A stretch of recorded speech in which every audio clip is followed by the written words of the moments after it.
Hello guys, कशा आहात?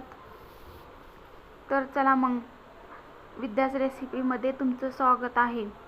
आज मी बनवणार आहे गवारीच्या शेंगाची भाजी. त्यासाठी मी कढईमध्ये तेल घेतलं होतं, त्यामध्ये जिरे मोहरे आणि थोडासा कढीपत्ता टाकून परतला आहे. त्याचबरोबर अद्रक लसूण पेस्ट आणि खोबरं कोथिंबीर याचं वाटण केलं आणि हे मी टाकलं आहे. आणि एक मीडियम आकाराचा कांदा, हे सगळं एकत्र करून थोडा वेळ मी परतून घेतलं.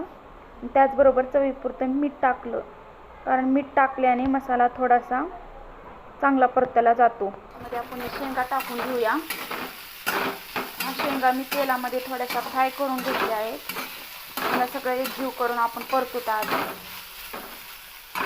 अशा प्रकारे गॅस मिडियम आचेवरच ठेवायचा. जर तुम्हाला माझी रेसिपी आवडत असेल तर प्लीज माझ्या चॅनलला सबस्क्राईब करा, लाईक करून कमेंट करायला विसरू नका. त्यामध्ये आपण आता 1 चम्मच धनिया पूड मसाला टाकणार आहात. हे बघा, मी अंबारीचा धनिया पावडर वापरते. त्याचबरोबर आपण शाही गरम मसाला टाकणार आहात 1 चम्मच.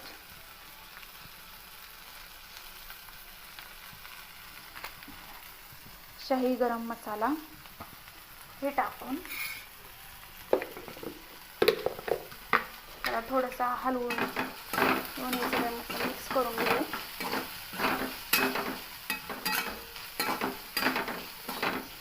मिक्स करून झाल्यास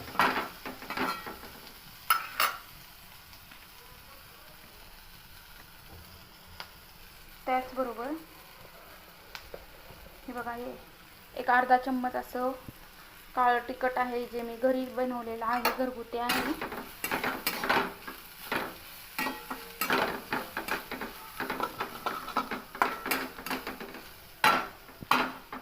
हे टाकून झाल्यास त्यामध्ये आपण थोडं शेंगदाण्याचं कूट टाकून घेऊ. शेंगदाण्याचं कूट टाकल्याने भाजीला खूप चव येते.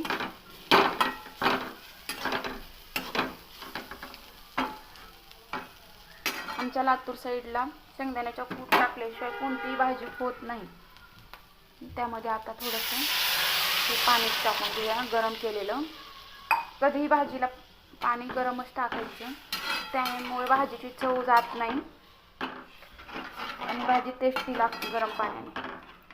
तुम्ही तुमच्या चवीनुसार पाणी टाकू शकता, तुम्हाला पातळ सुकी करायची आहे तशी.